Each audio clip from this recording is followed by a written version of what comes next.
Assalamualaikum warahmatullahi wabarakatuh. Selamat berjumpa lagi dengan serial silsilah Nabi-Nabi di TV Peradaban.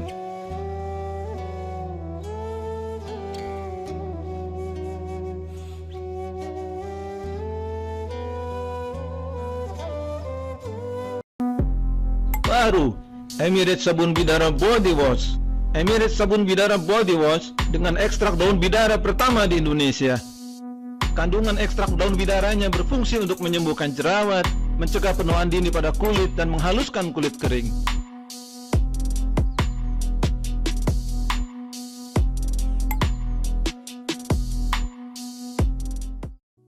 Pada episode 11 bagian 2 kali ini, kita akan mengupas lebih dalam tentang kisah Nabi Yusuf alaihissalam setelah diangkat sebagai anak petinggi Mesir. Bagian kedua ini melanjutkan kisah pada bagian 1 yang lalu. Tapi sebelum itu, jangan lupa untuk subscribe, like, and share channel TV Peradaban, serta like dan share video lainnya dari kami. Yusuf pun tumbuh menjadi remaja yang memiliki ketampanan tiada banding, dan hal ini menjadi buah bibir di kalangan masyarakat di seantero Mesir. Tidak hanya ketampanan wajahnya yang mempesona, Yusuf juga dibekali Allah kedudukan atau kekuasaan dan ilmu saat usianya menginjak dewasa. Para mufassir berbeda pendapat terkait usia Yusuf ketika menginjak dewasa. Imam Malik, Zaid bin Aslam, dan Asy-Sya'bi menyatakan yaitu ketika Yusuf baligh, sementara Sa'id bin Jubair berpendapat saat Yusuf berusia 18 tahun. Ad-Dahhak menyebut 20 tahun, Ikrimah menyebut 25 tahun, dan As-Suddi menyebut 30 tahun. Akan tetapi Ibnu Abbas, Mujahid, dan Qatadah menyebut 33 tahun, sedangkan Hasan bin Ali menyebut 40 tahun dengan dikuatkan firman Allah, sehingga apabila ia telah dewasa dan umurnya sampai 40 tahun. Ketampanan Yusuf yang tiada tara itu telah membuat istri Kitfir yaitu Zulaikha tergoda dan mengajak Yusuf untuk berselingkuh dan berzina dengannya di rumahnya. Ia menutup semua pintu rumahnya dan mulai memaksa Yusuf. Akan tetapi Yusuf dengan sopan menolaknya dengan mengatakan, "Aku berlindung kepada Allah, sungguh Tuanku telah memperlakukan aku dengan baik." Yusuf mengingatkan Zulaikha akan kebaikan suaminya yang tidak mungkin dikhianatinya.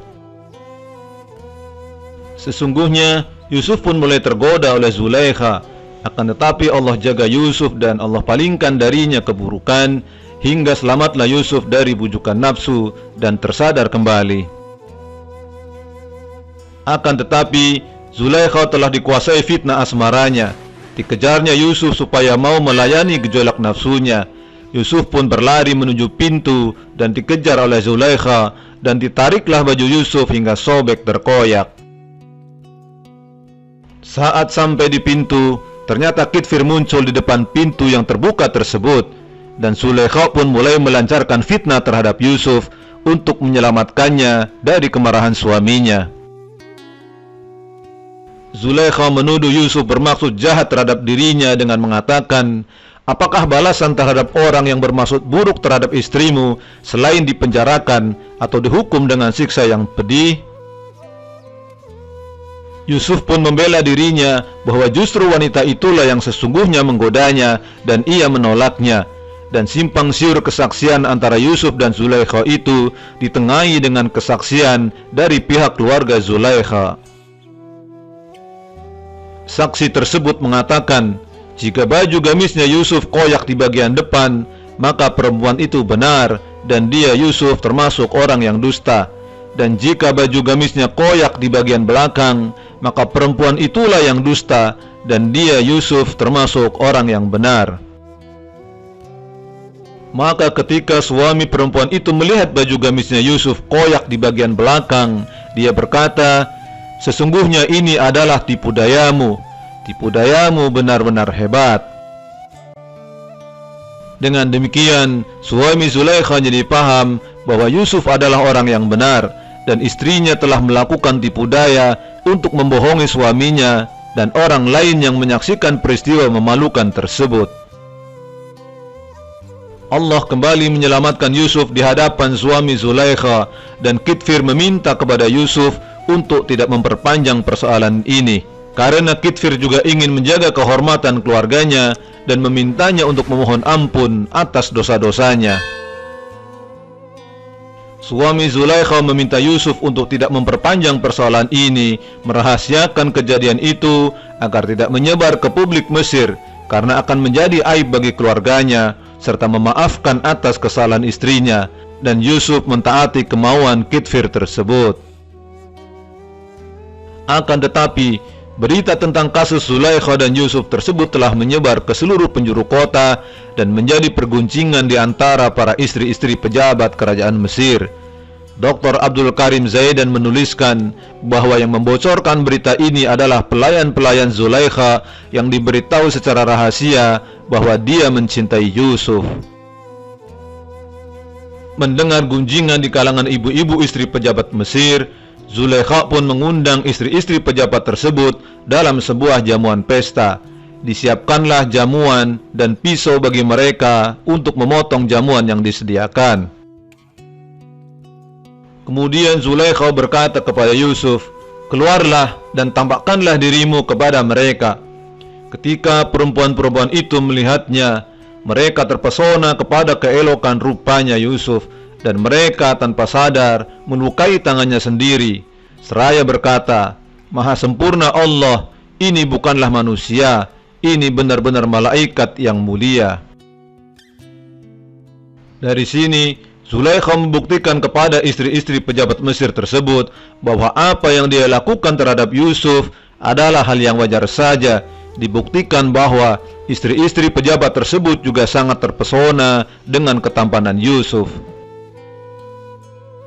Saking terpesonanya wanita-wanita itu pada ketampanan Yusuf, sampai-sampai tangan mereka teriris oleh pisau saat memotong hidangan pun tidak dirasakan, kalah oleh kekaguman mereka pada ketampanan Nabi Yusuf. Dan Zulaikha berkata, "Itulah orangnya yang menyebabkan kamu mencela aku karena aku tertarik kepadanya, dan sungguh aku telah menggoda untuk menundukkan dirinya, tapi dia menolak." Zulaikha sepertinya masih menaruh cinta dan dendam terhadap Yusuf, dikarenakan menolak keinginannya dan menyebabkan dirinya dihina orang-orang Mesir. Dia pun mulai menggoda lagi Yusuf dan mengancam untuk memenjarakan Yusuf sekiranya masih menolaknya lagi. Dan wanita-wanita terpandang di Mesir yang mulai terpesona dengan ketampanan Yusuf juga mulai ikut mendorong Yusuf supaya menuruti saja kemauan Zulaikha. Ketika Yusuf mendengar ancaman bahwa Zulaikha akan memenjarakannya jika ia tidak memenuhi keinginan perempuan itu, Yusuf pun menolaknya dengan tegas. Yusuf berdoa kepada Allah bahwa penjara lebih ia sukai daripada memenuhi ajakan mereka untuk bermaksiat. Yusuf pada dasarnya secara manusiawi memiliki kecenderungan dan ketertarikan kepada Zulaikha, dan dia khawatir sekiranya Allah tidak hindarkan ia dari tipu daya wanita-wanita Mesir, maka dia bisa saja tergoda ajakan mereka, sehingga ia memilih penjara lebih baik baginya.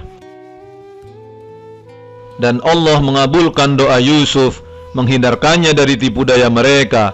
Allah melindungi Yusuf dari perbuatan zina, dan Yusuf pun menolak semua ajakan maksiat dari wanita-wanita terpandang Mesir tersebut.